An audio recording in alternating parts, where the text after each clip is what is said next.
ஒருவரைப் பற்றி பகிர்வதற்கு முன் ஒரு நிமிடம் யோசியுங்கள். அவர் உண்மையிலேயே அப்படி செய்தாரா? நீங்கள் பகிரப்போகும் செய்தி உண்மையானதா?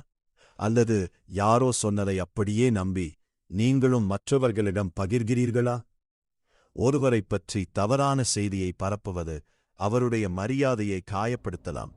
ஒரு ஸ்கிரீன்ஷாட், ஒரு வாய்ஸ் மெசேஜ், ஒரு சோஷியல் மீடியா போஸ்ட், எதுவாக இருந்தாலும் சரி, உண்மை தெரியாமல் பகிராதீர்கள்.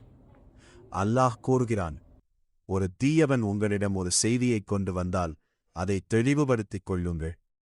மேலும் நாம் பேசும் ஒவ்வொரு வார்த்தையும் அல்லாஹ்விடம் கணக்கிடப்படும். அதனால் ஷேர் பட்டனை அழுத்துவதற்கு முன் ஒரு கேள்வி கேளுங்கள். இது உண்மையா? இதை பகிர்வதால் யாருக்காவது பாதிப்பு ஏற்படுமா?